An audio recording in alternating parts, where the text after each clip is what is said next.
Não faz sentido, tá devendo um monte de time, deve o Flamengo, são 2 jogadores, deve o Pedro Raul, deve os Cambala 4 e tá trazendo um cara que vale 3 milhões mensal, né? Amassa o dedão no like, se ainda não é inscrito, se inscreva no canal e vamos juntos terminar de assistir mais esse vídeo. Posso dar outro exemplo? Falei com os caras na mesa ali ontem. Vocês vendem mal, vocês têm jogador de base. Esse Rômulo aí, gente. Esse menino vocês tinham que colocar num pedestal. Deixa o menino falar. Sabe que eu vou te passar? Fala Sabe o que aí. eles usam de argumento? Não, você vai deixar ele falar. Vou deixar, ué. Se não deixar, Sabe o que ele vai eles usam adoecer. de... Não, porque eu vou passar, porque eu acho que vai encaixar no Vai. Fica vai, nervoso vai, você comigo. não sabe vai vai. lá. Assim, só fica nervoso comigo. Presta atenção, suas ideias não estão batendo pra dentro. Mentalizei. Vai lá, manda bala. Pai Galo. É o Pai Galo. Não, e o Você vai falar do Atlético, eu tô pensando numa coisa do Cruzeiro. Não, eu ia falar de dinheiro, achei que você ia falar do assunto do dinheiro. É assunto dinheiro. Era dinheiro. Então falem, por favor. A questão da torcida do Cruzeiro. O que a torcida do Cruzeiro tem feito nos últimos jogos? No último jogo agora, o Cruzeiro colocou 59 mil pagantes no Mineirão. O Cruzeiro vem se aproximando sempre dessa média de quase 60 mil.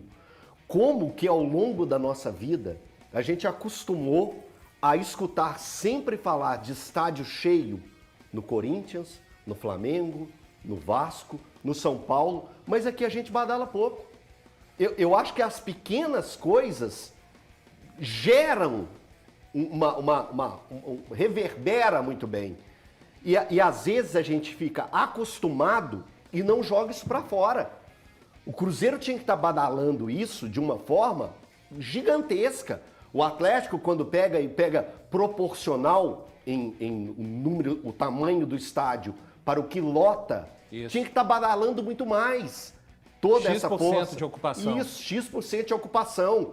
O que o Mineirão recebeu no último domingo, foi domingo, né, o jogo? Isso. No último domingo. Então, assim, o Everton deu exemplo de patrocínio. Eu estou dando exemplo de torcida.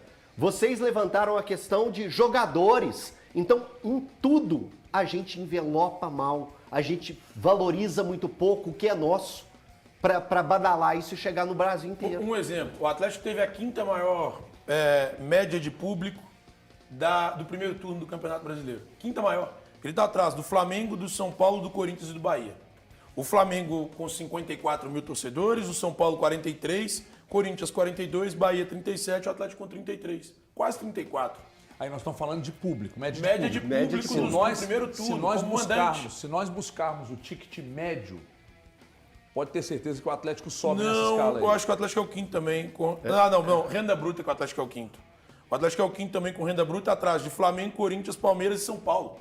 Cara, são simplesmente as 4 maiores forças do país. O Atlético em renda bruta é a 4ª. Se você pegar a renda líquida, o Atlético sobe. Porque o Atlético é dono do próprio estádio. Mas o Atlético, ele mandou, quando a Arena fez agora o aniversário, ele publicou tudo sobre isso. Mostrando quanto que deu de média, quanto que deu esse ano, quanto que deu de renda líquida, quanto que deu de do Campeonato bruta. Brasileiro. Que eu acho que era importante frisar isso. O Elton falou uma coisa muito bem. Isso tem que ser vendido. Tem que ser o Atlético, vendido, gente. em relação à renda líquida, ele perde para os 3 de São Paulo, que é Palmeiras, São Paulo e Corinthians. Ele não perde para o Flamengo em relação à renda líquida. A renda líquida do Atlético é R$1.339.000. A do Flamengo é 1.208.000.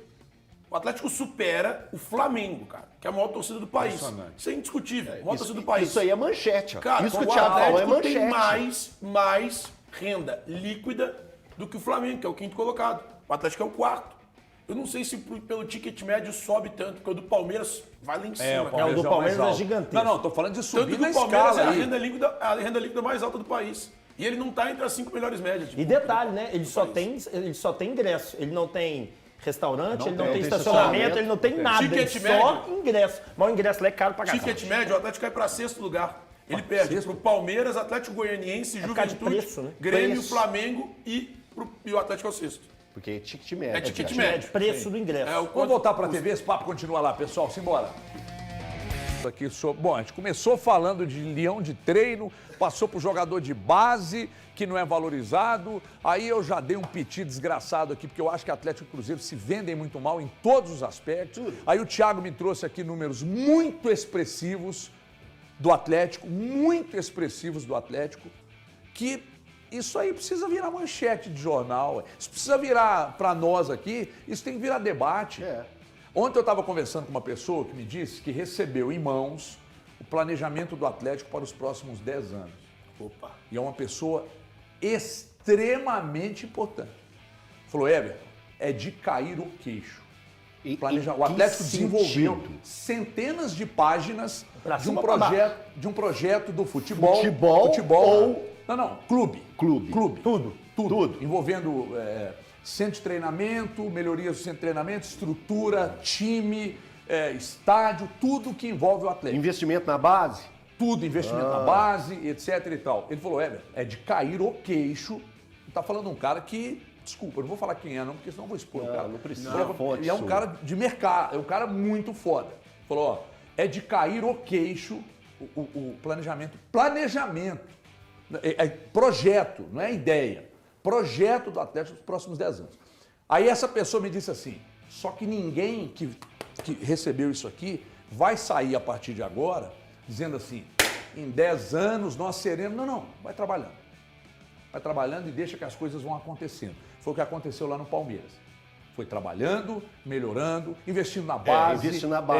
Investindo na estrutura, voo fretado, estrutura, etc e tal, com bons, grandes profissionais. Então, mas qual continuidade? Você falou a palavra aí que eu gosto dela. Eu acho que diretores precisam de continuidade. Por exemplo, o Erasmo Damiani sair hoje da base, para mim, seria um erro. Se você confia no Vitor como diretor de futebol, tirá-lo agora é um erro. Tô com você. Eu, por exemplo, peço a saída do Gabi Milito, mas eu não sou gestor. Eu não sou gestor do Atlético. Eu analiso o momento. Mas se o Atlético confia no trabalho dele, então tem que mantê-lo. E é uma ideia do clube. Então, cara, precisa então confiar em quem você contrata. Se você confia em quem você contrata, que você dê continuidade a ele. Estamos vivendo um péssimo momento. Eu posso achar, eu tenho esse direito de achar, que talvez seja um momento de saída.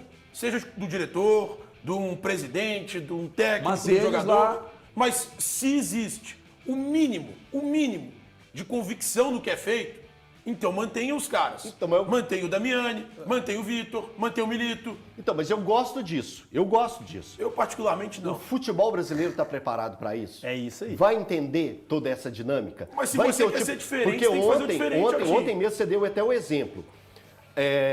Teríamos a paciência que o Fortaleza teve com o Vojvoda se o Vojvoda estivesse no Atlético ou no Cruzeiro, mantendo quase que um turno inteiro na zona de rebaixamento? Não. Então já temos um problema. Temos que mudar o entendimento das pessoas que estão lá dentro, como firmeza para ter esse tipo de ousadia e de audácia e de pulso firme, e passar isso para os torcedores. Os torcedores também precisam comprar ideias. Quando as ideias são compradas, você tem um apoio maior. Se não comprar a ideia, é igual, surge a história, é o bater no Milito. Foi tudo uma mudança de conceito, de ideias, e que em um primeiro momento, todo mundo agradou. E ele deveria passar também por essas ondulações que vão existir ao decorrer de um trabalho. E, no mínimo, deslize, a cabeça dele já estava sendo pedida numa bandeja. Então, o torcedor também tem que... o que é o projeto do Atlético? O projeto do Atlético é ter essa convicção, ter essa segurança para tudo. O trabalho na base, quando eu falo do trabalho na base, o investimento, gente, você não pode brincar no investimento desse. O investimento desse não pode ser o pífio. Foi você que trouxe os números aqui? Não tenho números de investimento. Ou foi o HG, então. Os números que a base do Atlético trabalha são pífios. São pequenos. Perante o que o Palmeiras tem para buscar nomes, o que o Flamengo tem para buscar nomes, o que o Fluminense faz na sua gestão. O Atlético e o Cruzeiro dificilmente vão bater de frente. Mas o ponto é que um trabalho... Desculpa eu interromper, viu, Rap? O ponto é, o trabalho de base, ele precisa de 5 a 10 anos para se desenvolver. Não sou eu que falo isso, são os diretores de futebol, com os quais já conversei. Todos eles vão chegar para você, Thiago, um trabalho de base, ele precisa de, no mínimo, 5 anos. Tipo 10. E 10 é o ápice e 5 você começa a colher frutos. Sabe quando o João Paulo Sampaio chegou ao Palmeiras? Em 2015, em maio de 2015. O Palmeiras começa a colher frutos 6 anos depois. Que aí começa a vender uma turma. É que tem uma galera que já tava lá antes. Tipo, o Gabriel Jesus. Damiani não, tava lá. não é dele, não é do João Paulo. Certo. Ele chega e pega a reta final de preparação do Gabriel. Não foi ele que revelou o Gabriel. Não. Mas é ele que revela o Hendrick. É ele que busca o Messinho aqui no Cruzeiro. É ele que vai buscando os caras que são Não, o da Giovani base já de foi vendido. bilhões. Mas o Thiago, Kevin, Giovani. Kevin, Então, Giovani. assim, um trabalho de base, ele demanda tempo. Demanda tempo. Se os caras não derem tempo, não adianta, meu. Mas o Tempo Thiago, e estrutura. sabe o que acontece? Eu tô todo dia ali Estrutura é conversando melhor com o do Brasil. torcedor. Eu converso todo dia com o torcedor, todos os dias mesmo, de segunda a segunda.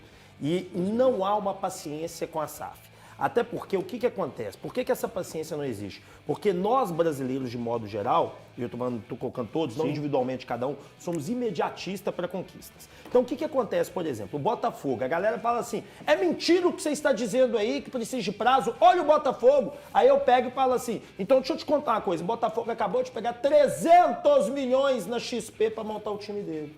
Isso é notícia, isso não sou eu que dado secreto, não, está publicado em todos os grandes sites do país. Então, se você pega 300 milhões de empréstimo, você vai pagar o mínimo 500, 450, ou seja, eles endividaram. 300 você vai pagar um valor alto, imagino eu. Pera no multi. Então, tudo bem, mas é 300 milhões de dívida. 300 milhões. É 300 milhões que se aumentou para talvez você ganhar um título. Porque se o Botafogo tá para ganhar, a gente acha que vai ganhar aí pelo menos um título. Mas se não ganhar, meu irmão, ferrou. Então, um trabalho mas de eu longo até prazo... entendo que no caso do Botafogo, beleza, tem esse dinheiro. Mas o Botafogo em 21 estava na Série B. Não, mas sim, Aí mas ele, aí ele se transforma SAF em 2022 e vem fazendo escalonamento de melhorias. É o ápice da melhoria do time do Botafogo, mas também é dentro de um processo. De um processo que eles aumentaram a dívida ano passado de 800 milhões para 1 bilhão Mas e quem 16 se milhões. importa? A O dívida dinheiro só não é eu do tô clube falando, mais, é dinheiro do não é bilionário. Eu tô É falando do bilionário gringo que se dane. Mas aí é o projeto que nós Você estamos falou- conversando. peraí. Você acha que com uma dívida de 1 bilhão e 16 milhões, se você não bater título todos os anos, É isso aí, galera do Galão, mercado da bola agitado brasileiro, né? Rapaz, eu tô de cara aqui com o Corinthians ainda, hein, cara. Anunciou um jogador de 3 milhões de salário. Tá dando maior reviravolta esse tal de fair play financeiro. Porque o Corinthians não pagou o Flamengo, não pagou o Pedro Raul, não pagou. Tem mais outro jogador aí que eu não me lembro. Flamengo eu sei porque Flamengo repercute aí em tudo quanto é imprensa, né? É o Mateuzinho. Tem outro jogador do Flamengo, não tem? Eu sei que tem um goleiro, né? Mas é o Mateuzinho e mais não sei quem lá. Não é o goleiro ainda não. O goleiro é empréstimo, né? Ah não, é o Inter, né? Que deve o Flamengo. Thiago Maia, certo? É outro time, é outro... E aí o Corinthians, ó, que ia ser rebaixado, alguém vai ter que cair no lugar do Corinthians, né? Provavelmente, pode ter certeza, alguém vai cair. Os caras contratou a torto e a direito, não estão pagando. E aí, por causa disso, vocês estão entendendo o que eu tô falando aqui? Alguém vai ter que cair no lugar do Corinthians. Porque alguém não pode contratar do jeito que o Corinthians contratou. Porque esse alguém não ia pagar, não ia conseguir pagar agora também do mesmo jeito que o Corinthians está fazendo. Não vai conseguir pagar, mas está fazendo o sacrifício para se manter na Série A do Campeonato Brasileiro. Só que por trás disso tinha que existir o tal do fair play financeiro.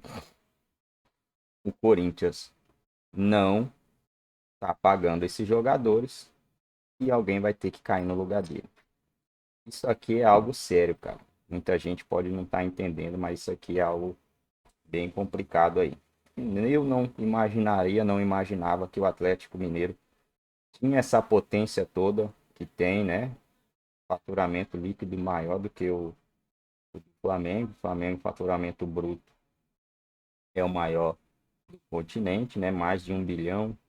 A tendência é crescer mais ainda, né? Acho que o Flamengo vai beirar ali uns 2 bilhões nas próximas temporadas, porque os caras trabalham muito bem isso daí. Tem nome, né? Quando vai comprar do Flamengo, obviamente é um nome maior. Então o Atlético precisa ver direito essas coisas aí para não ficar atrás, né, pessoal? Não pode ficar para trás nessas situações aí. Vamos ver como que será aí as próximas temporadas do Galo, né? O Galo vem de 2 vitórias consecutivas, uma vitória contra o Grêmio, que não acontece no futebol sempre. São coisas que não acontecem, né? Sempre, para mim, foi mais sorte do que futebol, porque você toma 2-0, vamos supor, de um Flamengo ou de um Palmeiras na casa deles, acabou. Pega a mala e desiste já logo no primeiro tempo, né? Que já era. Já é a segunda vez que o Galo consegue reverter um placar assim. Na verdade, não reverteu, né? Diante do CRB e agora diante do Grêmio. Próximo jogo contra o São Paulo, na Arena do Galo ou no Mineirão, não sei ainda. É jogo válido pela Copa do Brasil. O Atlético precisa de um empate e após isso sai para enfrentar o Bahia. E logo após o Fluminense pela Conmebol Libertadores, aonde o bicho pega.